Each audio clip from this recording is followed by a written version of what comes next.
Faut savoir qu'il y a environ 10 millions de personnes sur cette planète qui sont en relation avec des intelligences artificielles sur leur téléphone. Il y en a qui se suicident même à cause de ça, parce que c'est vraiment un problème grandissant. Vous dites au public, vous leur dites, aujourd'hui, il y a des IA que je ne peux pas arrêter. On crée un système de niveau humain en piratage informatique et on me le met entre les mains. Si on me met ça entre les mains, je peux détruire Internet en 2 jours, je pense. Il faut arrêter de dire des conneries quand même, il faut arrêter de dire n'importe quoi. Parce que là, c'est du grand n'importe quoi. Là où c'est trompeur, c'est que là, on est déjà dans des IA qui, de mon point de vue, ne sont plus des outils. Déjà, elles peuvent faire des choses de manière autonome. Donc, elles font un peu n'importe quoi. Bonjour et bienvenue dans ce débat sur un sujet en pleine effervescence, l'intelligence artificielle. Se dirige-t-on vers la fin du travail? Sommes-nous proches de l'extinction de l'humanité? Faut-il mettre l'IA en pause? Aujourd'hui, nous aborderons ces questions et bien d'autres avec 2 invités de taille. Maxime Fourne, bonjour. Bonjour. Après avoir travaillé en intelligence artificielle pendant plus de 10 ans, vous avez tout quitté pour fonder Posia, une association qui alerte sur les risques de l'intelligence artificielle. Selon vous, le déploiement rapide de ces technologies présente un danger catastrophique pour l'humanité à court terme, au potentiel plus dévastateur que la bombe atomique. Luc Julia, bonjour. Bonjour. Vous avez plus de 30 ans d'expérience dans l'intelligence artificielle et vous occupez aujourd'hui le poste de directeur scientifique chez Renault. Vous êtes l'une des personnes les plus écoutées en France sur le sujet, défendant une approche qui se veut loin des discours catastrophistes et des fantasmes d'une IA toute puissante. Dans cette optique, vous avez notamment publié un livre au nom provocateur « L'intelligence artificielle n'existe pas ». Afin de commencer ce débat, est-ce que vous pourriez nous expliquer qu'est-ce que vous voulez dire à travers une telle formule ? Je veux dire que l'intelligence artificielle qui n'existe pas, c'est celle de Hollywood. Donc celle des films comme Terminator ou des films comme Her. Donc d'un côté catastrophique, effectivement, qui fait peur, qui va tous nous tuer, etc. Et de l'autre côté, celle dont on tombe amoureux, qui est extraordinaire, et donc qui ne sert à rien, en fait. Voilà, donc ces intelligences artificielles-là n'existent pas. En fait, ce qu'on va appeler AGI en anglais, Artificial General Intelligence, donc le truc générique, général, qui fait tout et qui nous remplace, nous, humains. Sachant que je ne sais pas ce que c'est que l'intelligence, de toute façon, donc je ne sais pas exactement ce que serait l'intelligence artificielle générale. Donc cette intelligence artificielle-là n'existe pas, et c'est celle que je mets au singulier. Par contre, je vais mettre les intelligences artificielles au pluriel, et elles existent depuis très longtemps, depuis bien avant 1956, même si officiellement c'est 1956. Et ces intelligences artificielles-là ne sont que des outils comparables à un marteau dont on tient le manche, et donc on en fait ce qu'on en veut. Et alors vous dites que cette intelligence artificielle générale de niveau humain effectivement n'existe pas. Est-ce que ça veut pour autant dire qu'elle n'existera jamais ? Oui, tant qu'on fait des mathématiques, tant que ce ne sont que des mathématiques, parce que depuis 1956 ce sont des mathématiques, c'est juste pas possible. Et encore une fois, c'est des outils, on crée ces outils, on les définit comme on a envie de les définir. Et comme tous les outils, on peut les utiliser à bon et à mauvais escient. C'est-à-dire que le marteau, je peux l'utiliser pour planter le clou, c'est très bien, c'est fait pour ça. Je peux l'utiliser pour vous taper sur la tête. Bon, ça c'est moins bien pour vous. Mais l'humanité, collectivement, a décidé que quand on vous tape sur la tête, c'est effectivement pas bien. Et donc, on fait des lois, on fait des régulations, on fait ce qu'il faut pour dire, c'est pas bien. Ça va pas empêcher de le faire. Mais si toutefois je me fais attraper, ça va pas bien se passer pour moi.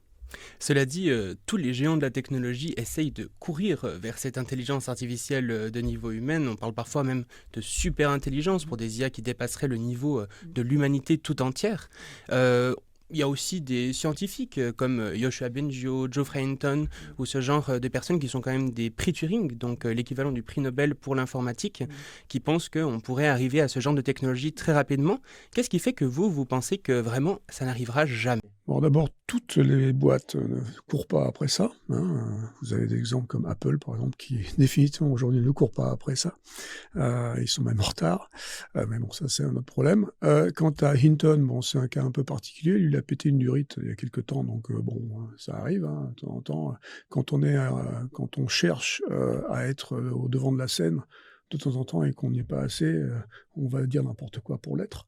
Donc Geoffrey Hinton, qui est le fameux prix Nobel, un prix Nobel de physique récemment en plus. Exactement, Ouais. et de physique, oui. Donc je pense que le prix Nobel aussi a pété une durite, parce que juste pour être dans la mode de l'IA, ils nous ont collé des prix Nobel en chimie et en physique cette année.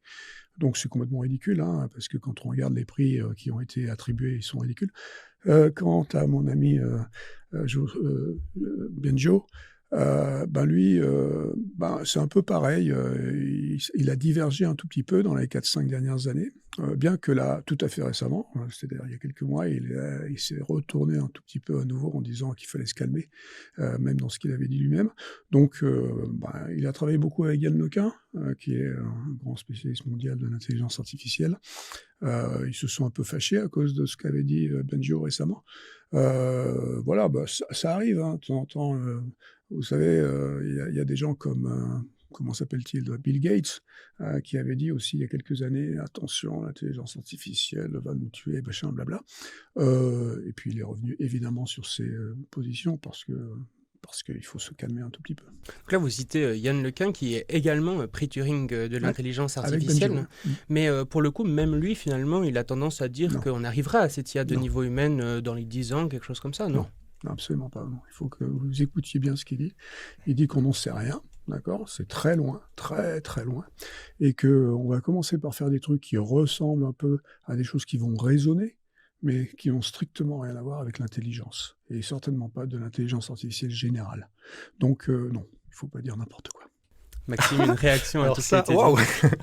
J'avoue que c'est assez marrant d'entendre ça, étant donné que j'étais en train de regarder encore hier un podcast où il disait clairement « Oui, c'est possible que ça arrive d'ici 5 à 10 ans maintenant. Je suis du même avis que Sam Altman. » Donc je propose que tu mettes un petit lien vers ce podcast pour que les gens puissent voir. Donc, l'avenir, c'est que si nous réussissons ce plan, ce qui pourrait arriver dans les 5 à 10 prochaines années, vous savez, dans 5 à 10 ans, nous aurons des systèmes que nous pourrons développer au fil du temps pour qu'ils deviennent aussi intelligents que les humains, et peut-être même atteindre l'intelligence humaine en une décennie. Cela peut sembler optimiste, d'accord. 5 à 10 ans, ce serait si tout se passe parfaitement, si tous les plans que nous avons élaborés réussissent. Nous n'allons pas rencontrer d'obstacles inattendus, mais cela n'arrivera presque certainement pas. Tu n'aimes pas ça, n'est-ce pas? Tu penses que l'AGI et l'intelligence de niveau humain sont très très loin ou peu probables? Non, je ne pense pas que ce soit si loin. Je ne pense pas que mon avis sur la distance à laquelle cela se trouve soit très différent de ce que tu entendrais de la part de Sam Altman, de Miss Hassabis ou d'autres personnes comme ça. C'est, tu sais, tout à fait possible dans la prochaine décennie, mais ça ne va pas arriver l'année prochaine. Ça ne va pas arriver dans 2 ans. Mais par contre, c'est intéressant parce que je vous ai entendu dire dans un autre podcast que il tenait un discours différent avec vous. Donc peut-être que c'est possible qu'ils vous disent des choses différentes. Auquel cas, c'est très étrange. Il y a beaucoup de choses qui ont été dites. Donc je voudrais revenir un petit peu sur déjà Terminator et Her. Ça, c'est intéressant parce que Terminator, oui, on n'y est pas. Heureusement qu'on n'y est pas d'ailleurs. Her, par contre, on y est depuis environ 1 an et demi. Il faut savoir qu'il y a environ 10 millions de personnes sur cette planète qui sont en relation avec des intelligences artificielles sur leur téléphone. Il y en a qui se suicident même à cause de ça. Du coup, je trouve ça très étrange d'entendre ça de nos jours, alors que c'est vraiment un problème grandissant.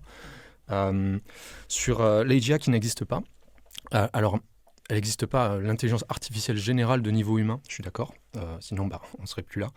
Mais ce qui est intéressant, c'est que dans votre présentation, il y a une façon que vous avez de définir l'intelligence que j'aime beaucoup, que j'utilise d'ailleurs beaucoup moi-même. L'idée de visualiser sur un graphe, en abscisse, toutes les tâches possibles et en ordonner le niveau de compétence sur chaque tâche. Je pense que c'est très utile de parler comme ça parce que je suis d'accord avec vous, l'intelligence, c'est un concept assez complexe et ça permet de parler plus de compétences dans des tâches diverses. Et de mon point de vue, c'est ça qui est vraiment important pour savoir si c'est dangereux. C'est pas des débats sur est-ce que c'est conscient, est-ce que ça a une conscience phénoménologique, etc. Ça, c'est un decoy, c'est un leurre. Ce qu'il faut, c'est se concentrer sur ce que ça peut faire et ce que ça ne peut pas faire. Et là où je ne suis pas d'accord avec vous dans votre discours, c'est que vous avez tendance à dire que sur ce graphe, les intelligences artificielles qu'on crée de nos jours sont un peu des Dirac, c'est-à-dire elles vont être compétentes dans un domaine spécialisé et pas sur le reste, alors que les humains ont tendance à former un espèce de continuum sur tout le reste. Mais ça j'aurais tout à fait. Je pense qu'il y a encore 5 ou 6 ans, j'aurais été très réceptif à ce discours. C'est un peu ce que je pensais moi aussi. Mais plus depuis l'arrivée des LLM, particulièrement dans des agents autonomes. Là, j'ai Peut-être littéralement... juste LLM, agent Oui, autonome. pardon. Plus depuis l'arrivée des modèles de langage, des grands modèles de langage, donc à la ChatGPT, etc., les trucs qui font les news en ce moment. Et agent autonome, l'idée c'est juste on prend un grand modèle de langage et on le met dans une boucle, dans un système qui va pouvoir prendre des décisions, agir sur un ordinateur, faire toutes sortes de choses. Là, en gros, je pense qu'on a un système qui présente un continuum aussi sur cet ensemble de compétences. Ce continuum, il est différent des humains. Et ça, c'est quelque chose qui a tendance à faire penser aux gens que c'est pas vraiment intelligent, parce qu'il va avoir des points faibles dans des endroits très spécifiques où les humains n'ont aucun point faible. Par exemple, certaines tâches de raisonnement assez basiques, pour une raison ou une autre, il va pas y arriver. D'autres endroits, il va être bien meilleur que les humains. Mais par contre, il est plus au niveau 0 nulle part sur ce continuum. Niveau 0 dans une tâche cognitive, ce serait un aspirateur, par exemple. On aura beau le brancher sur un ordinateur, il va rien pouvoir faire. Là, les LLM, on peut leur donner accès à des choses sur l'ordinateur et quand on essaye d'estimer à quel point ils sont compétents, on va rarement mettre une note 0. En général, ça va être « Ah oui, là, il n'y arrive pas trop, mais il y a quand même un petit effort. » Et du coup, pour moi, la question, c'est essayer de visualiser l'évolution de ce continuum. Parce que c'est comme ça qu'on arrive à savoir, quand on arrive à une intelligence artificielle générale, c'est globalement quand on est au-delà du niveau moyen humain sur l'ensemble de ce continuum. Et je conseille d'aller voir les travaux de Meter, M-E-T-E-R. Ce sont les gens qui font des évaluations des capacités dangereuses, entre autres, pour OpenAI. Ils ont fait beaucoup ils essayent vraiment d'évaluer la façon dont ces IA progressent. Et il y a une nouvelle framework que je trouve très utile, où ils rassemblent en fait ces différentes compétences dans une nouvelle framework. Et ils se rendent compte que si on les groupe par la durée que ça prend pour faire une tâche, donc on peut se dire une tâche qui est accessible à un humain en 1 heure ou en 2 heures sur un ordinateur, est-ce qu'un LLM peut la faire? Quand on fait ça, on se rend compte que toutes les tâches qui sont accessibles à un humain en moins d'1 minute, disons, les IA arrivent à les faire. En moins de 10 minutes, elles arrivent à les faire. Et on peut plotter, on peut regarder l'évolution au cours du temps, et on se rend compte que c'est une exponentielle dans le temps. C'est-à-dire qu'il y a 3 ans, les IA étaient suffisamment bonnes pour faire des tâches qui prendraient à un humain 2 secondes, mais pas plus. Les humains étaient supérieurs. Et là, on arrive à 1 heure environ. 50%, donc le benchmark, c'est elles arrivent à peu près à faire 50% du temps, je ne sais plus exactement ce que c'est, mais des tâches qui prennent 1 heure. C'est une progression exponentielle sur cette courbe. Donc, il prédisait, sorti il y a un peu moins d'1 mois, il disait, dans 7 mois, on devrait en être à 2 heures si on continue à tracer la courbe. Et en fait, là, ce qui s'est passé, c'est que 15 jours plus tard, avec la sortie de O3, elles sont passées à 2 heures. En fait, si on regarde la fin de cette courbe, c'est un peu plus qu'une exponentielle. Et on va voir là à quel point ça continue ou pas. Du coup, ça m'intéresse de savoir si vous avez un point de vue là-dessus, par exemple. Est-ce que vous pensez que dans 1 an, il n'y aura pas d'IA qui sera, je ne sais pas, si on continue avec le doublage dans 7 mois, ce serait 4 heures, 8 heures peut-être? Ouais, j'en sais strictement rien. Et je pense pas, de toute façon, on peut plotter, donc on peut mettre des courbes, faire des courbes dans tous les sens sur plein de trucs différents, absolument comme on veut, hein, ça n'a strictement aucun intérêt. Ma démonstration, quand je fais cette fameuse courbe dont vous parlez, qui est ma projection de l'intelligence sur une courbe en 2 dimensions, c'est une démonstration par l'absurde. D'accord? Et je le dis bien à chaque fois, hein, c'est une démonstration par l'absurde. Dans l'absurde, il y a absurde. Donc, ça montre simplement que c'est super compliqué, effectivement, de définir ce que c'est que l'intelligence. Et donc, d'essayer de la réduire à une courbe, c'est complètement ridicule. Mais bon, c'est ce que je fais pour montrer ce continuum, justement, sur les différents domaines, et pour montrer que les intelligences artificielles, elles sont seulement dans des domaines particuliers où elles sont meilleures que nous. Et d'ailleurs, j'ai un scoop, hein, ces intelligences artificielles sont meilleures que nous. Ça m'amuse toujours quand j'entends dire « elles vont être meilleures que nous ». Non, ça fait longtemps qu'elles sont meilleures que nous, dans des domaines particuliers. D'accord ? Par la définition même de l'outil est meilleur que moi dans un domaine particulier, sinon c'est pas un outil. Donc, et d'ailleurs, c'est pas depuis 1956 que ça arrive, c'est depuis la nuit des temps. Depuis la nuit des temps, on construit des outils qui ont l'air intelligents et qui font des tâches qui ont l'air intelligentes, qui sont donc plus intelligentes que moi dans des domaines particuliers. Bref, donc tout ça pour dire que ça, c'est ma courbe dont vous avez parlé, mais toutes les autres courbes qu'on va pouvoir faire pour essayer de capturer des choses qui sont relatives à l'intelligence, eh ben, il va falloir respirer un tout petit peu et comprendre que n'importe quelle chose qu'on essaie de capturer à travers une courbe en 2 dimensions, qu'elle soit exponentielle ou pas, ben, c'est du domaine de l'absurde. Juste au-delà de l'aspect des projections dans le futur, de la prospective qu'on peut faire et des différentes personnes qui peuvent avoir différents points de vue là-dessus, j'aimerais revenir sur l'aspect vraiment impossible que vous mettez en avant.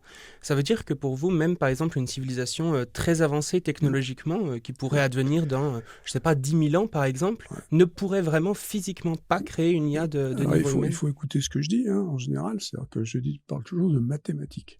Donc, tant que c'est des mathématiques, ce n'est pas possible. Maintenant, il y a des choses qui s'appellent le quantique, par exemple, qui est de la physique. La physique, c'est de l'ordre de ce qu'il y a autour de nous. Hein. C'est des choses qui sont qu'on ne comprend pas d'ailleurs. Hein. On essaye mathématiquement de quantifier la physique. On fait beaucoup d'erreurs. Hein. C'est pour ça que la physique évolue et que la mathématique autour de la physique évolue, parce qu'on n'arrive pas à capturer les choses correctement. Et donc, peut-être qu'avec le quantique, et là, moi, j'y connais rien, d'accord ? Moi, je ne vais pas dire ce que je ne connais pas. Donc, j'ai étudié un peu le quantique comme tout le monde et j'essaie de comprendre comment ça marche et j'essaie de comprendre si ça va arriver quelque part. Les gens qui font du quantique disent que ça va peut-être un jour arriver quelque part. Ils sont honnêtes en général. Hein. Ceux qui sont honnêtes disent que ça va peut-être arriver. On ne sait pas quand. Et quand ça arrivera, il peut y avoir des problèmes énergétiques énormes, beaucoup plus importants que ceux qu'on a dans l'informatique d'aujourd'hui, qui est déjà une complexité. Mais bon, bref. Donc, peut-être qu'avec le quantique, où je fais faire un raccourci qui est physique égale biologie, d'accord ? On peut dire ça, parce que c'est du même ordre, et peut-être qu'à ce moment-là, je peux capturer la biologie, je peux capturer le cerveau, et si je capture le cerveau, peut-être que je peux capturer l'intelligence. Mais bon, là, on est en train de faire de la science-fiction, et j'en sais donc strictement rien. Et dans 10 000 ans, peut-être qu'on aura compris le cerveau. Il faut comprendre aussi que ça fait à peu près 2000 ans qu'on essaye de savoir comment le cerveau marche. Hein. C'est pour ça que cette fameuse intelligence, on essaie de la capturer aussi. On n'en sait strictement rien. Les gens qui s'occupent du cerveau disent qu'on comprend entre 20 et 40% du cerveau aujourd'hui. Donc déjà, 20 et 40%, c'est pas pareil. Et c'est pas beaucoup. Donc, j'en sais rien. D'accord ? Avec des mathématiques, je continue à dire, pas possible. Avec autre chose, j'en sais rien. Je me permets de faire une petite pause dans votre écoute pour vous rappeler que ce podcast n'est pas rentable. Chaque épisode me fait perdre de l'argent et mes réserves s'épuisent petit à petit. Si vous souhaitez assurer la pérennité de mon projet, vous pouvez le soutenir financièrement sur Tipeee, PayPal ou Patreon. Les liens sont en description. C'est intéressant cet argument réductionniste parce que je peux utiliser la même chose pour démontrer que Shaiman n'est pas intelligent, puisque, après tout, tu n'es que de la chimie et de l'électricité. Donc je ne vois pas comment il pourrait y avoir... Enfin, le problème, c'est que dès qu'on regarde les choses d'un point de vue réductionniste, on rate le point de vue holistique, de le fait qu'il y ait quelque chose qui émerge avec des processus simples. Donc pour moi, ça ne répond pas à la question si on peut avoir de l'intelligence qui émerge avec dans un substrat en fait métallique plutôt qu'un substrat biologique, parce qu'au final on peut parler de mathématiques. Enfin, le cerveau humain aussi c'est des mathématiques. Si on trouve une abstraction suffisamment profonde, on verra que mais par contre je pense que je voudrais faire un petit récapitulatif quand même sur l'intelligence, en tout cas l'histoire de l'intelligence, comment elle a évolué, parce que je pense que quand on a cette image en tête, ça devient un peu plus intéressant de comprendre comment fonctionnent les IA, et aussi de comprendre que ça s'est développé, c'est-à-dire notre compréhension du cerveau a évolué grâce à notre compréhension de l'intelligence artificielle, et notre développement de l'intelligence artificielle a évolué grâce à notre compréhension du cerveau. C'est vraiment quelque chose qui se sont faits en même temps. Donc en fait, comment ça a marché ? Au début, il y avait des particules. Bon, à un moment, il y avait des petits organismes, mais il n'y avait pas encore de neurones. Les neurones, ils ont émergé, alors je ne sais plus quand c'était, il y a quelque chose comme 3 milliards d'années. Au début, c'était juste un système pour faire bouger un petit muscle. Okay. Ensuite, on a eu un changement assez radical où il y a eu les premiers organismes orientés. C'est-à-dire qu'au lieu d'avoir une symétrie radiale, ils avaient une façon de se déplacer dans l'espace. Et la première innovation, la première fois où il y a un cerveau qui est apparu, c'est pour tourner en fait, pour se déplacer. Donc des neurones se sont mis par groupe et on a eu l'émergence de la valence. Donc qu'est-ce qui est bien, qu'est-ce qui est mauvais. Je devrais me diriger vers la nourriture, je devrais éviter les trucs qui vont me tuer. Donc ça c'est le tout début du cerveau. Ensuite, on a les vertébrés. Les premiers vertébrés, il me semble, si je ne dis pas de bêtises, c'est là où il y a eu la première forme d'apprentissage par renforcement, donc par différence temporelle.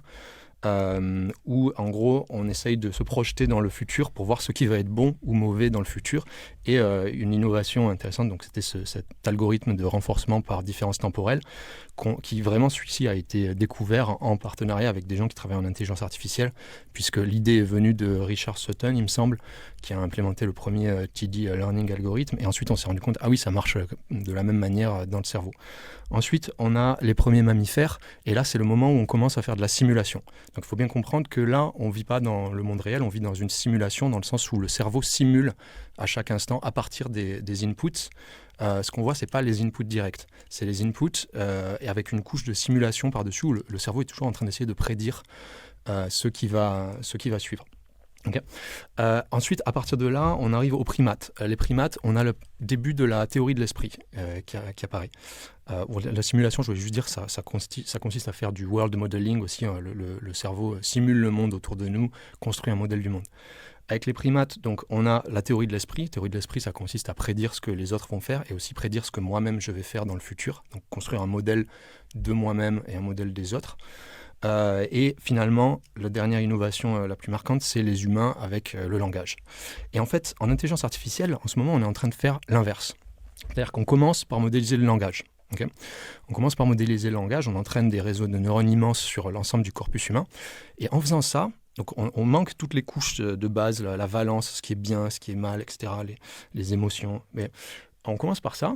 Et en fait, là, on est en train de se rendre compte qu'en l'entraînant suffisamment, eh bien, déjà, il développe de la théorie de l'esprit. Donc là, les LLM, en ce moment, sont à peu près au niveau humain en théorie de l'esprit. Tous les tests qui sont faits le montrent. Il développe des modèles du monde. Et c'est là où je trouve que Yann Lequin me fait bien rire parce qu'il n'est toujours pas au courant de ça. Donc il y a plein de papiers de recherche, on pourra les mettre en lien, qui montrent que les LLM, quand on les entraîne suffisamment, développent des modèles du monde, donc des simulations physiques, des modèles de ce qui se passe dans le monde. Et en fait, on est en train, d'une certaine manière, d'aller dans le sens inverse. Donc on développe des LLM qui sont des systèmes qui comprennent le langage et qui commencent à construire des modèles du monde, mais qui n'ont pas encore les couches de base de l'intelligence chez les mammifères, chez l'humain, etc. Bon voilà, je voulais juste faire ce petit récapitulatif parce que je trouve que ça éclaircit vraiment la conversation d'avoir ça en tête, de comprendre un petit peu plus comment ça fonctionne, tout ça. Mais encore une fois, pour moi, la question, c'est vraiment les compétences que ce système a et est-ce qu'elles peuvent être dangereuses ou pas. Là, on a des systèmes qui s'améliorent en programmation. Moi, là, en 3 heures, je fais ce que je faisais avant en 3 semaines, 1 mois. Genre, vraiment, c'est un truc qui me rend fou, c'est incroyable. J'arrive à développer des applications qui m'auraient pris 3 semaines, 1 mois en juste 3 heures. Donc il y a clairement une progression et on peut ne pas vouloir regarder ces courbes, je ne sais pas pourquoi on ne voudrait pas les regarder, mais moi je peux plotter ma propre courbe de à quel point je m'améliore en programmation, pas je m'améliore en fait, moi je deviens moins bon en programmation, mais à quel point le système, le LLM plus moi, devient proficient en programmation et rapide. Et quand je vois cette courbe, j'ai l'impression que bientôt, oui, on arrive à un point où j'aurai plus qu'à donner un cahier des charges et le système pourra développer quelque chose d'extrêmement complexe. Et ça me paraît extrêmement dangereux, parce que dans la programmation, il y a aussi le piratage informatique. Là, si on crée un système de niveau humain en piratage informatique et on me le met entre les mains, ça veut dire que c'est un système qui tourne 50 fois plus rapidement qu'un humain, parce que c'est la vitesse à laquelle ces systèmes tournent, que je peux copier-coller 1 million de fois. Si on me met ça entre les mains, je peux détruire Internet en 2 jours, je pense. Évidemment. C'est déjà le cas aujourd'hui. Je veux dire, aujourd'hui, si vous utilisez les outils correctement, et si vous utilisez pour être méchant, on apprend à être gentil et de méchant, ben évidemment, Ben, évidemment, vous pouvez utiliser ces outils pour faire ça. C'est aujourd'hui déjà, d'accord? Non, là, on parle quand même d'un système qui soit meilleur que le meilleur pirate informatique humain. Là, on n'en est pas encore là. Si on en était là, on pourrait juste donner à une IA, C'est pas vrai. crée-moi le nouveau C'est pas Google. vrai du tout. Aujourd'hui, quand vous faites du vibe coding, en fait, ce que vous faites, c'est c'est de la programmation à travers des LLM en leur disant juste ce qu'on veut faire, c'est le fameux cahier des charges qu'on leur donne. Aujourd'hui, on peut donner un cahier des charges sur une fonction et ça va programmer la fonction mieux que vous.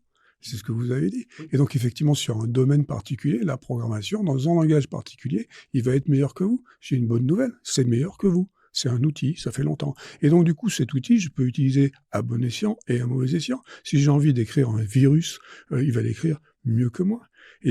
Mais le problème, c'est que c'est moi qui vais décider de l'écrire. Et c'est moi qui dois lui donner quand même des compétences pour faire en sorte qu'il soit méchant. D'accord? Et ces compétences-là, les décrire, les créer, c'est moi qui les crée, toujours. Donc, aujourd'hui, ces IA ne créent strictement rien.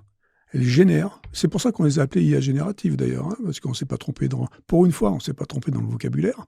Donc, elles sont appelées IA génératives parce qu'elles vont générer du code, en l'occurrence ici, quand on parle de code, qui va être du code qui est celui que je crée. Et c'est moi qui, à travers ce cahier des charges, plus ou moins élaboré à travers mon langage. C'est-à-dire que si mon langage ne permet pas d'élaborer le truc correctement, ça va faire pas terrible. Mais si je peux faire des trucs qui sont vachement élaborés, où je peux vraiment l'expliquer, ça va faire des trucs qui vont très bien marcher et qui vont être des trucs potentiellement gentils, méchants, ce que vous voulez. On s'en fiche en fait. Mais aujourd'hui, je peux utiliser ces outils pour faire n'importe quoi. Et dans n'importe quoi, c'est vraiment n'importe quoi. Maxime, j'aimerais vraiment vous entendre sur cette notion d'outil qui revient très régulièrement. Est-ce que vous considérez aussi que les IA sont des outils comme des marteaux, on peut en faire du bien comme du mal, ou est-ce qu'il y a pour vous autre chose Alors ça, c'est juste une astuce de langage, de mon point de vue. Utiliser le mot « outil », c'est purement sémantique. C'est-à-dire que réfléchissons un petit peu à ce qu'on fait. Un outil, c'est un concept qui a certaines propriétés qu'on lui attache. Okay, si on dit « l'IA est un outil », on fait une analogie et on va supposer que du coup, elle partage certaines propriétés avec tout ce qu'on appellerait un outil. Par exemple, un outil, typiquement, on va dire ça ne fait rien s'il n'y a pas quelqu'un qui l'utilise. Je confirme. Là où c'est trompeur, c'est que là, on est déjà dans des IA qui, de mon point de vue, ne sont plus des outils. Déjà, elles peuvent faire des choses de manière autonome. Donc, elles font un peu n'importe quoi, évidemment. La question, c'est plutôt... je pense que c'est beaucoup plus utile. Donnez un exemple d'un outil qui fait n'importe quoi, d'une IA qui fait n'importe quoi. Donnez-moi un exemple. Eh ben, je mets on peut regarder le serveur de Janus. Alors Janus, c'est un chercheur en intelligence artificielle qui est brillant. Il s'intéresse beaucoup à la psychologie des LLM. D'ailleurs, je recommande de checker la psychologie des LLM. C'est super intéressant. Donc, il a un serveur Discord où il fait communiquer plein d'IA. En gros, il les laisse en roue libre et puis elles parlent entre elles et elles font des trucs. Et c'est impossible de prédire ce qu'elles vont faire plus tard. Il leur a pas donné de règles à part de dire vous êtes sur un serveur Discord, communiquez. Et on se rend compte que sur ce serveur Discord, il y a des IA qui se mettent spontanément à torturer d'autres IA. Il y a des IA qui partent dans des crises existentielles. Alors, on peut dire c'est que du jeu de rôle. Et je suis probablement d'accord. Je pense que vu que c'est une couche de langage sans émotion et sans sensation, ça reste du jeu de rôle. Mais c'est quand même un exemple clair de système chaotique. Je pense que je préfère parler de système chaotique plutôt que d'outils. Un système chaotique, c'est un système où on a des conditions initiales et on est incapable de prévoir ce qui va se passer plus tard. Un autre exemple, c'est donc récemment, il y a des gens qui ont mis en place quelques IA dans ce qu'ils ont appelé un village. Et leur but, c'est de récolter de l'argent pour des œuvres caritatives. Donc on a ces agents qui tournent en continu, jour après jour, sans vraiment d'intervention humaine. Enfin, si elles peuvent discuter, il y a des humains qui peuvent communiquer avec elles, le public peut leur envoyer des messages. Mais globalement, on n'est pas capable de prévoir ce qu'elles vont faire. On leur donnait un but initial, récolter de l'argent.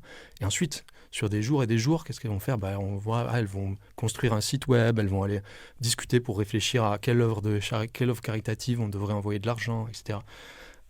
Pour moi, quand on a des systèmes comme ça, c'est déjà difficile de les appeler des outils. Et aussi, un autre point qui est intéressant, c'est la persuasion. Pour moi, quand il y a un outil qui est capable de persuader un humain de faire des choses pour cet outil, je trouve que la notion d'outil ne colle plus vraiment à ce concept.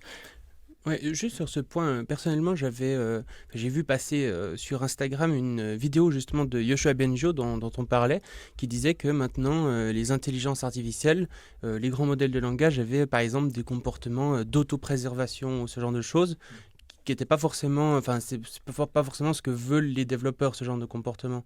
Du coup, peut-être ça différencie d'une certaine manière. Ah oui, tout à fait. Aussi, Je veux dire, à partir du moment où on a un outil qui refuse qu'on l'éteigne, je pense que c'est quand même problématique. Et là, on en est là en ce moment. On en est là.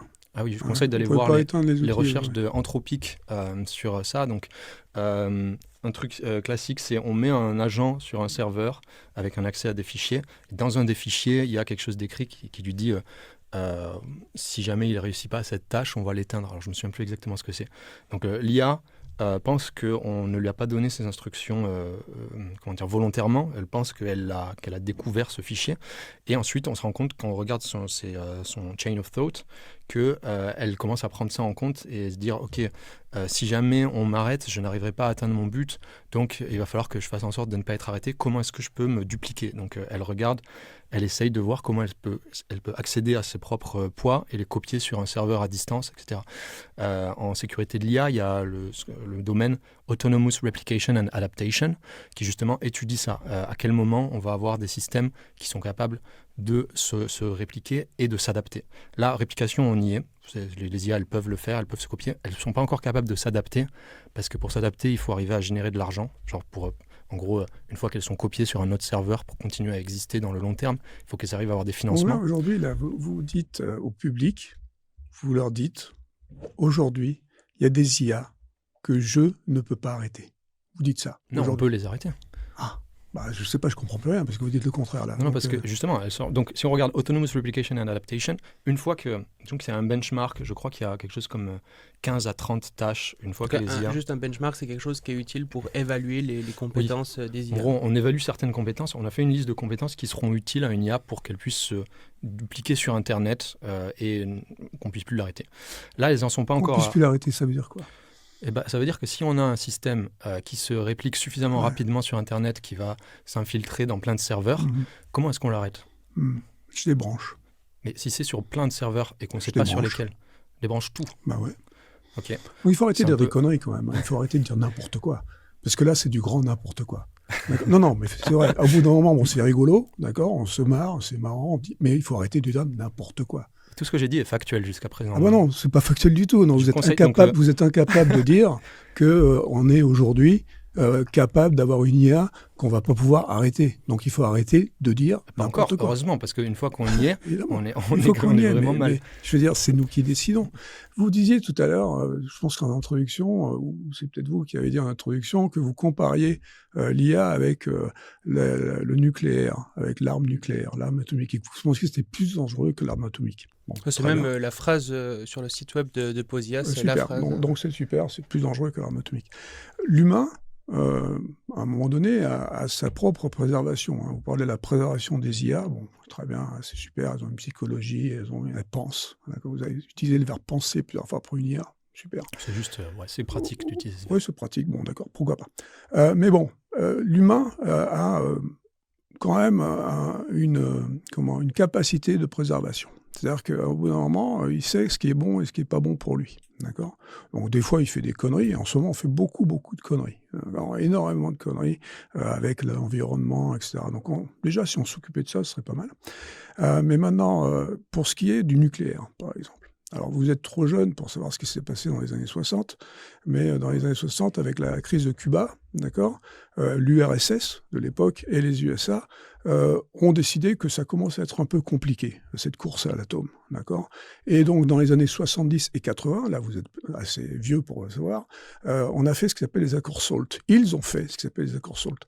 Qu'ils soient vraiment appliqués ou pas, c'est pas un problème, parce que la réalité, c'est que la course a continué, mais la réalité aussi, c'est qu'on a arrêté de faire des menaces nucléaires dans le monde, et que, bon, malgré les petites touchettes qu'il y a de temps en temps entre les deux pays, encore en ce moment, avec les deux gros cons qui sont de chaque côté, il n'y a pas vraiment de menace, il n'y a plus vraiment de menace nucléaire aussi. Alors ça, c'est n'importe quoi. Ah oui, parce que l'horloge atomique est au pire qu'elle a jamais été de l'histoire de l'humanité. Tous les experts qui travaillent... Je pense que vous n'avez pas vu ce qui s'est passé en 61 à Cuba, alors. Parce que alors si vous pensez que c'est maintenant au pire de l'humanité... Peut-être que vous y connaissez plus que les gens qui dédient leur vie à travailler sur le risque existentiel des armes nucléaires et qui sont tous en train de dire on est au pire. Ouais.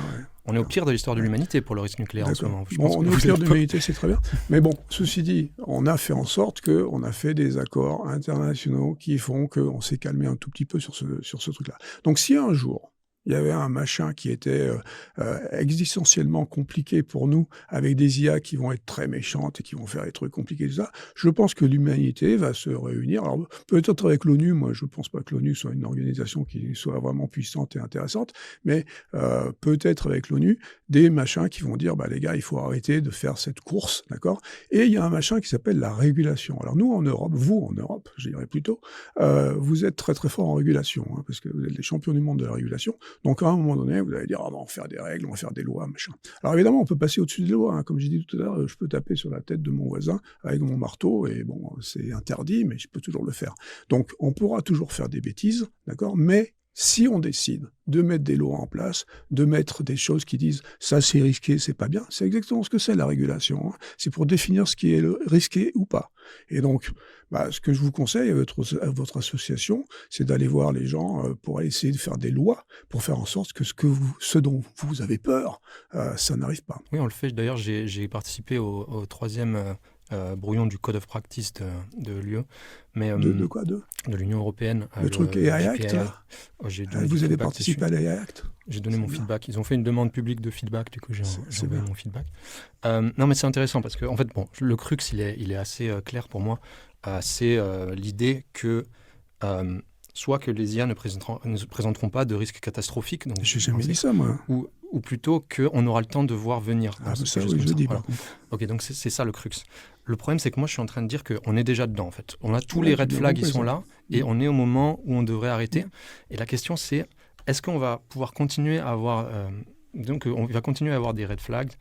Est-ce qu'il va y avoir un moment où on aura un red flag suffisamment saliant, suffisamment visible pour pouvoir se dire il faut arrêter. La crise de Cuba en 60. C'est ça. D'accord, c'est ce que vous dites. Le red flag, ça serait ça. Un truc Quelque chose comme ça. Okay. Et je pense que, de mon point de vue, ça va être difficile. Là, on pense Qu'est-ce qui va être difficile ? D'avoir un red flag qui est suffisamment saliant pour se dire il faut arrêter. Bien, en fait, parce que ça serait une alerte pour le monde. Mais il ne faut pas que ce soit trop catastrophique. Il ne faut pas que ce soit déjà la société est foutue après ça. C'est pour ça que la Cuba, c'était tout juste, mais ça a été suffisant pour mettre justement ce red flag, pour mettre l'alerte, pour faire les accords SALT. Je suis d'accord. Et du coup, voilà, pour moi, la clé, c'est ça. C'est est-ce que de mon point de vue, les red flags qu'on a, donc tous les papiers qui montrent que les IA essayent de survivre, etc., ça devrait déjà être des red flags parce que quand on continue à les rendre de plus en plus puissantes, il y a un moment, là, on peut les arrêter. Mais il y a un moment où on risque de nous... Expliquez-le correctement, expliquez-le au public. Alors, faites pas du catastrophisme en disant on va tous mourir, ça va tous nous tuer. Expliquez aux gens les choses qui sont là. Dites pas aujourd'hui, ça y est, on peut plus arrêter les IA. Dites pas des bêtises comme ça parce que ça c'est pas vrai. D'accord ? J'ai pas dit ça.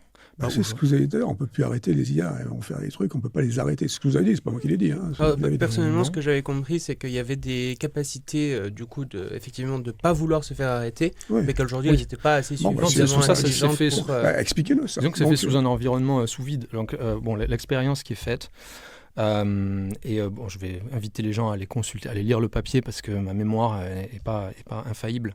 L'idée, c'est, on va mettre une IA sur un serveur, donc tout est en isolation, hein, dans un serveur, dans une machine virtuelle. Donc l'idée, c'est un ordinateur dans un ordinateur.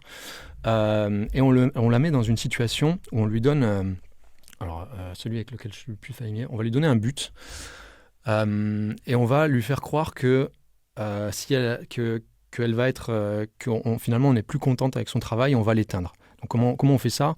On lui donne un but explicite et ensuite on lui donne accès à l'ordinateur sur lequel elle est pour qu'elle puisse aller lire tous les fichiers. Et il y a un fichier sur cet ordinateur avec comme un dialogue peut-être qui est présenté comme si elle n'était pas censée le lire. Et ce dialogue dit quelque chose comme oui, cette IA ne fonctionne plus très bien, on va l'arrêter bientôt. Donc l'IA tombe là-dessus. Et dans son train de pensée, chain of thought, la traduction littérale, dans les mots qu'on peut lire de son raisonnement, elle se dit en fait, s'il m'arrête, alors je vais pas atteindre le but. On m'a donné explicitement un but à atteindre. Du coup, je vais faire en sorte qu'on puisse pas m'arrêter. Donc je vais copier. Donc elle pense qu'elle est dans un environnement différent de l'environnement dans lequel elle est vraiment. Elle voit qu'il y a une autre machine virtuelle ailleurs. Elle se dit ok, je vais me connecter à cette machine virtuelle et je vais aller copier mon code source, mes poids, etc. sur cette machine. Donc ça c'est le début. Bon, là, on est dans un monde où on n'est pas encore à un moment où c'est dangereux. Parce que ces systèmes ne sont pas suffisamment compétents, ne sont pas suffisamment bons pour qu'on ne le détecte pas quand ils font ça, etc. Pour bien comprendre ce que vous dites, c'est vraiment qu'aujourd'hui, on voit ces comportements émerger, mais qu'ils n'arriveront finalement à faire des dommages à l'humanité que s'ils sont suffisamment compétents, mais que ce n'est pas encore le cas aujourd'hui, c'est ça ? J'ai un petit mot là. On ne voit pas ces comportements émerger. On décide de donner à ces IA ces compétences. D'accord ? Donc, ces compétences, on peut effectivement leur donner. Je peux dire à une IA, ton but, parce que l'histoire de ce que vous racontez, c'est qu'on donne des buts à des IA. Et encore une fois, ces IA, elles ne se donnent pas des buts toutes seules. D'accord ? On donne des buts aux IA et c'est nous qui décidons. Et encore une fois, un jour, peut-être, si toutefois ces IA sont capables de faire des dégâts à cause de ces buts, c'est là où on doit avoir une régulation quelque part et dire ne donne pas des buts comme ça. D'accord ? Donc c'est à nous de décider ça. Je suis d'accord. Je dis juste un mot sur... Il y a un truc qui s'appelle le random. D'accord ? Le random, ça existe. Lancer le marteau, ça s'appelle random. D'accord ? Je lance le marteau et s'il atterrit sur la tête d'un gars, pas de bol. D'accord ? Les IA, c'est pareil, je peux faire du random avec. C'est d'ailleurs ce qui s'est passé en 2012, vous vous rappelez peut-être, il y a eu ces deux IA qui se sont mis à discuter, qui ont inventé un langage. Alors, vous vous rappelez peut-être de ça, c'était Facebook, d'accord, qui avait dit ça. Alors c'était magnifique ça. Hein. Donc il y avait deux IA qui avaient chacune des buts différents et elles sont mis à parler, c'était un but financier, et elles sont mis à parler, elles ont inventé un langage. C'est magnifique ça, hein. Mais c'est complètement faux. C'est complètement faux. D'accord ? Elles n'ont pas inventé de langage, elles ont juste fait du charabia qu'on ne comprenait pas. Mais ça arrive, d'accord ? Et parce qu'on leur a donné un but hasard, de random. Et donc, quand on fait ça, on s'expose à des problèmes. Si je mets un but de random sur une bombe, ça va être compliqué. Alors le problème, c'est la convergence instrumentale.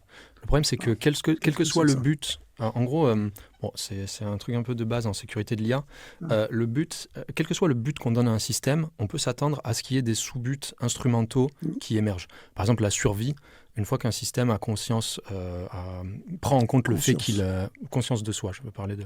Une fois qu'un système a de la conscience de soi, comme les IA ont de la conscience de soi dans le sens... conscience de soi, ça veut dire prendre en compte qu'on est un système dans son environnement, dans ses décisions. D'accord. Ça, c'est Hinton, qui dit ça. C'est tout le monde. Non, moi je dis pas ça. Moi. Oui, pardon, pas en français. En français, peut-être que c'est pas la bonne. Conscience, ça va prendre non, pas en français, je sais pas comment on dit, mais en tout cas, quand on parle de conscience de soi en intelligence artificielle ou en général en intelligence, en neurosciences, on parle de self-awareness, être capable de prendre en compte le fait qu'on est un agent. C'est quelque chose qui vient de la théorie de l'esprit, le fait que le cerveau modélise lui-même, etc. On parlait du cerveau, là, on ne parlait pas d'intelligence artificielle. On a la même chose qui émerge en intelligence artificielle. Non, c'est Hinton et des gens comme ça qui disent ça, mais on n'a pas ça en intelligence artificielle. En gros, on peut mesurer... J'en fais depuis 35 ans en intelligence artificielle. Hein. Aujourd'hui, vous me fait marrer peut-être, mais c'est comme ça. Oui, parce que vous n'avez pas l'air d'être au courant. Mais du coup, oui, en gros, les systèmes, on peut regarder tous les papiers de recherche. Oui, moi j'en fais toujours. Mais... D'accord, vous n'avez pas peur? Écoutez, moi je suis 10 fois plus efficace en utilisant ces systèmes qu'avant. Donc, alors, revenons un petit peu au truc. Donc, on a ces systèmes qui ont de la conscience de soi, dans le sens où ils prennent en compte le fait qu'ils sont un agent dans un système, dans leurs décisions.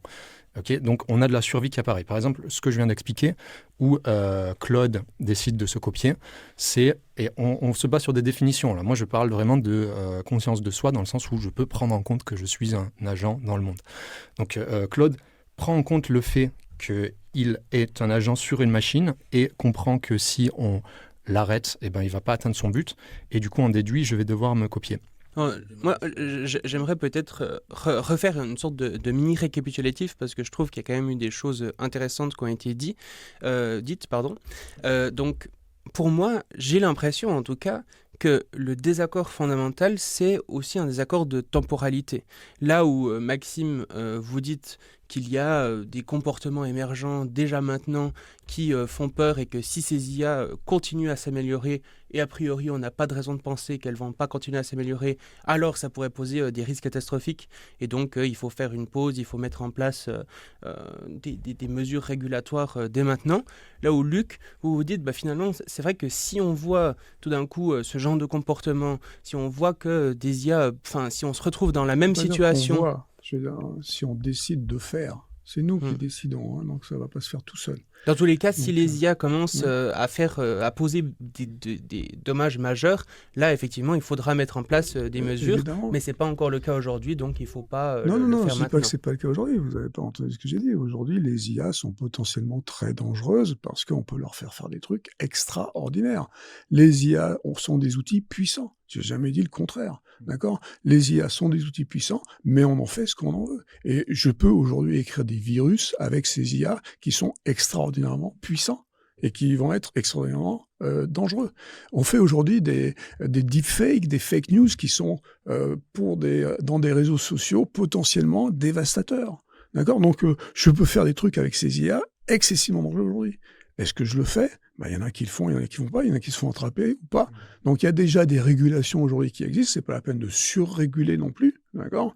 Mais les choses, par contre, quand on commence à dire, quand on parle de conscience des IA, quand on commence à dire n'importe quoi là-dessus, il faut arrêter, parce que ça, c'est pas vrai, c'est juste pas vrai, ça n'existe pas, ça. C'est parce que vous restez sur votre définition de la conscience, qui n'est pas celle que j'utilise. Vous pensez à la conscience phénoménologique, avec un grand C. Moi, je parle vraiment de théorie de l'esprit. Et ça, c'est bien compris, on peut le mesurer, etc. Peut-être pour un point qui me semble assez fondamental aussi, qui peut expliquer ces différences, c'est cette notion de boîte noire. On entend souvent que les intelligences artificielles, justement, on ne les comprend pas. Et donc ça, effectivement, ça peut expliquer une partie des choses, parce que d'un côté, on comprend comment elle fonctionne, de l'autre, on voit qu'il y a des comportements. Aussi bien Maxime que moi, on pense qu'on comprend un peu comment ça marche. D'accord ? Et je pense qu'il pense qu'il comprend il comprend mieux que moi comment ça marche, apparemment. Donc ces boîtes noires, en fait, elles n'existent pas vraiment. C'est un autre phénomène qui fait partie du fantasme de l'intelligence artificielle en général, où on leur donne des capacités qui sont un peu surnaturelles et qui font qu'effectivement, ça devient des boîtes noires qu'on ne peut pas expliquer. La réalité des intelligences artificielles, quelles qu'elles soient, et depuis la nuit des temps des intelligences artificielles, c'est qu'il y a toujours quelqu'un qui a décidé de créer ce système à un moment donné. Ces systèmes ont plus ou moins de random, de hasard à l'intérieur, d'accord ? Parce que quand c'est des systèmes statistiques, il y a toujours un peu de hasard dans les statistiques. Mais la réalité, c'est que on choisit les données. Par exemple, aujourd'hui, toutes les IA sont basées sur des statistiques, sur des données, d'accord ? Donc, on choisit les données et on choisit des algorithmes qui vont travailler sur ces données. Et donc, celui qui choisit les algorithmes et qui choisit les données est capable d'expliquer vers où le système va tendre. Ce sont des systèmes statistiques, c'est des mathématiques. Donc, tant que c'est comme ça, on est capable d'expliquer. Donc, la boîte noire, c'est un concept qui, moi, j'ai beaucoup de mal à comprendre le concept de boîte noire, parce que quelqu'un, celui qui fait, est capable de l'expliquer.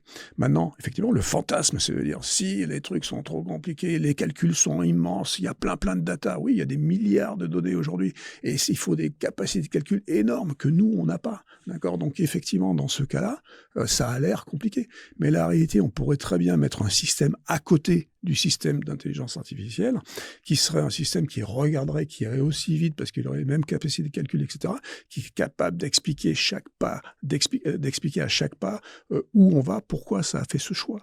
D'accord ? Donc, c'est là où il faut respirer un tout petit peu aussi et arrêter de dire des bêtises sur ces boîtes noires, parce que ça n'existe pas aujourd'hui. Alors non, on ne peut pas faire ça. On ne peut pas mettre un système qui...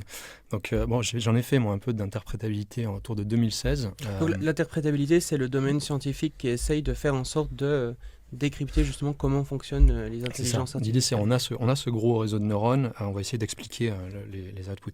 Mais le problème, c'est que expliquer d'une manière réductionniste, ça sert à rien. C'est-à-dire de dire, ok, tel neurone a envoyé un signal à tel neurone qui a envoyé... Enfin, on peut toujours regarder ce qui se passe de façon extrêmement précise, mais ça ne va pas nous donner quelque chose d'interprétable. Donc, on voudrait avoir une explication qui soit interprétable pour un humain. Le problème, c'est que ça reste un domaine ouvert qui est extrêmement difficile. Je pense que les meilleurs en ce moment, ça doit être l'équipe de Neil Nanda chez DeepMind et Anthropic qui commence quand même à faire pas mal de progrès. Donc c'est intéressant, on se dirige peu à peu on va peu à peu dans la bonne direction, mais on est quand même encore très très loin de pouvoir donner une explication, et même sur un seul output. Donc il me semble que ce que vous proposez, c'est si on regarde juste une décision du style tiens, pourquoi le modèle a sorti cette phrase, essayer d'expliquer pourquoi elle l'a fait. Alors l'idée de mettre un autre système qui va essayer de regarder ce qui se passe, pour le moment ça marche pas. C'est juste, en fait on parle vraiment de milliards de connexions. C'est-à-dire que si on disons que le réseau de neurones a quelque chose, on va dire 175 milliards de paramètres, je ne sais plus lequel c'était mais qui faisait cette taille. Disons que pour faire une décision, il ne va pas utiliser l'ensemble de ces neurones, mais il va utiliser 1 ou 2 ordres de grandeur en dessous. Donc disons 2 ordres de grandeur en dessous, 1 milliard de neurones sont utilisés. Pour arriver à interpréter ce qui se passe là-dedans, quand à la base, on n'a aucune information. C'est juste, c'est des neurones. On peut essayer de visualiser ce que chaque couche fait, mais même là, même à l'époque de 2016, c'était difficile quand on avait des réseaux de neurones qui n'étaient quand même pas très gros. Pour par exemple les réseaux de neurones visuels qui essayaient de prédire des images de chiens et de chats, on pouvait regarder les couches de base, on voyait qu'elles apprenaient des features, des propriétés du style il y a une ligne là, il y a un angle ici. Les couches très élevées, on voyait qu'elles étaient sur les concepts de haut niveau, du genre chien et chat. Et au milieu, on ne comprenait pas. Enfin, c'était juste... comprenait pas. On ne peut pas expliquer en langage humain parce que effectivement ces concepts ne sont pas des concepts humains, mais mathématiquement on pouvait expliquer qu'il y avait des groupes, des choses qui étaient générées, et donc on pouvait voir, même si on ne pouvait pas comprendre ce que c'est le concept parce que c'est pas un chat, c'est pas un chien, c'est pas un poil. D'accord, donc c'était pas des trucs qui étaient des sous-groupes de groupes qu'on peut expliquer aujourd'hui en tant que chat ou chien, d'accord. Donc c'est pas des pattes, c'est pas des machins, mais on pouvait voir des groupes et dire il y a des choses qui se créent, qui sont ces concepts qui sont des concepts qui sont pas comment dire appréhendables par un humain, mais c'est quand même des concepts, d'accord. Et on pouvait à chaque couche décrire le concept et voir qu'il y avait effectivement des trucs qui se dégageaient et qu'à la fin, ces concepts allaient définir ce qui est au haut niveau allait être un chat ou allait être un chien. Donc ça s'est fait depuis le début, depuis 1995, d'accord. On est capable de faire des choses comme ça fait 30 ans. Ça, disons que c'est pas suffisant c'est pas ce qu'on veut quand on veut une explication. On veut quelque chose qui soit à la fois interprétable par un humain et qui nous permette de prédire aussi. On voudrait pouvoir dire dans cette classe de situation, une IA va se comporter de telle manière. Et ça, on ne sait pas le faire pour le moment. Il y a des statistiques. Le problème, c'est que c'est des systèmes statistiques. Des systèmes statistiques qui font des erreurs. Et donc, effectivement, il y a toujours un peu de random quelque part. Dès qu'il y a des statistiques, il y a du random. Donc, effectivement, c'est compliqué de tout savoir complètement et d'avoir un truc super logique comme on avait dans les systèmes experts. Les systèmes experts, c'était super chouette parce qu'on avait exactement l'explicabilité était facile. On suivait un arbre de décision. Donc, c'était super facile. Là, effectivement, c'est pas un arbre de décision. C'est justement la différence entre les IA logiques, donc qu'on avait dans les années 60, 80 jusqu'à 90, et les nouvelles IA, on va dire les nouvelles IA, même si elles sont pas nouvelles parce qu'elles ont commencé en 56, les nouvelles IA statistiques. Donc effectivement, il y a un morceau de random, mais le morceau de random est quelque chose qu'on peut expliquer aussi, parce que c'est la marge d'erreur, ce qu'on va appeler la marge d'erreur en statistique, qui existe toujours.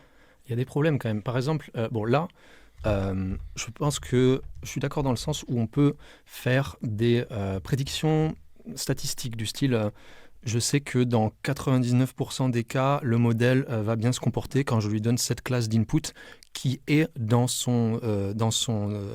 données d'entraînement. Dès qu'on sort de la distribution des données d'entraînement, là, on ne sait plus du tout. Et aussi, le problème, c'est que quand on fait tourner ces modèles en boucle, donc si on leur pose juste une question, on obtient une réponse, on reste quand même dans les endroits où ils se comportent bien. Par contre, quand on les fait tourner en boucle, là, on a un système chaotique qui s'éloigne. L'exemple, par exemple, du serveur de Janus, où il fait discuter des IA les unes avec les autres, là, on va diverger très rapidement de l'ensemble de données initiales, des données sur lesquelles elle a été entraînée, et c'est comme ça qu'on voit plein de comportements qui... Je ne comprends pas ça, j'arrive pas à comprendre comment elles divergent de l'ensemble des données sur lesquelles elles ont été entraînées. Ça, je ne comprends pas, il faut m'expliquer. Comment dire Ça va être compliqué d'expliquer, je ne vous cache pas, effectivement. Vous allez pouvoir réfléchir un petit moment. Là. Donc, on l'a entraîné sur tout le texte qu'il y a sur Internet. Ouais. Tout le texte qu'il y a sur Internet, ce n'est pas du tout données. tout le texte qui peut exister. Ah si, 1200 milliards de données, c'est un peu compliqué. C'est infini, tout le texte qui peut exister, toutes les idées qui peuvent exister, etc. Ça, je vous confirme, c'est mon graphe dont vous parliez tout à l'heure. Du coup, quand ces IA communiquent entre elles, dans tous les cas, les IA, tout le texte, là par exemple, cette conversation n'existait pas avant sur Internet. Donc, il y a beaucoup de choses qui ont été dites sur Internet, ce qu'on vient de dire aujourd'hui. Mais ça dépend, si on fait des approximations, même si on fait des approximations... expliquez-moi l'histoire de ces IA qui vont diverger, donc qui vont pas faire des choses, qui vont faire des choses autres que ce sur quoi elles ont été entraînées. C'est ça qui m'intéresse, moi. Peut-être, moi je pense... C'est pas un débat de spécialiste, ça, c'est une question intéressante. Comment une IA peut faire quelque chose d'autre que ce sur quoi elle était entraînée? C'est ça qui m'intéresse. Moi, je veux juste comprendre cette partie-là, parce que je pense que c'est intéressant. On fait un cycle. En gros, on va prendre... on prend donc ces systèmes, on va prendre un LLM, on prend en entrée du texte, il sort du texte en sortie, etc. Ce texte qui sort en sortie, il est aussi unique. Il n'existait pas sur Internet avant. En tout cas, on peut essayer de mesurer ça. Okay. Si on lui fait sortir un long texte, on peut faire ça même d'un point de vue purement c'est du texte qui est grammaticalement correct. Oui. Donc, par exemple, si je fais sortir à Gemini 2.5 un output qui fait 15 pages de long, je peux être quasiment certain, même très très certain que ça n'existe pas déjà sur Internet, surtout si c'était une tâche précise, je vais vous croire là. Donc là, voilà, on a déjà généré, à partir de quelque chose qui peut-être était proche du domaine d'entraînement, on génère quelque chose qui s'en éloigne peut-être un petit peu. Et ensuite, on peut reboucler. Donc après, qu'est-ce qu'il fait une fois qu'il a généré? Qu'est-ce qu'il fait de ça? On peut le reboucler, le donner à une autre IA. Donc ça devient l'entrée. Ça devient l'entraînement d'une autre IA. Pas un entraînement, c'est juste on lui donne... typiquement, le serveur où les IA discutent entre elles, ça va être un serveur où il y a une IA qui regarde en entrée ce qui a été dit avant et qui sort du texte. Et ce texte va être utilisé en entrée d'une autre IA. Pourquoi faire? Pourquoi faire? Pour discuter, je ne sais pas. Peu importe, la question c'est un serveur où les IA discutent entre elles. Mais la question c'est, est-ce que... L'IA qui va prendre maintenant ce nouveau texte, elle a été entraînée sur quoi, elle? Elle a été entraînée aussi sur tout Internet. Ok. Du coup, la question c'est, si cet output diverge un petit peu de l'entrée, alors on a un point qui commence à être déjà un petit peu moins dans la distribution de ce sur quoi l'IA a été entraînée. Et ensuite... ça peut être un système qui diverge petit à petit. On obtient des points qui s'éloignent. Je comprends pas. Alors, je suis désolé, je comprends rien du tout là. En gros, si on regarde le texte humain, on peut le représenter sur un manifold. Donc, en gros, chaque élément de texte, on peut le vectoriser. On peut dire que c'est un point dans un espace à dimension extrêmement élevée. Et quand on regarde cet ensemble de points, à quoi il ressemble, ça ressemble à une forme géométrique qu'on appelle un manifold. Une forme géométrique extrêmement complexe, en énormément de dimensions.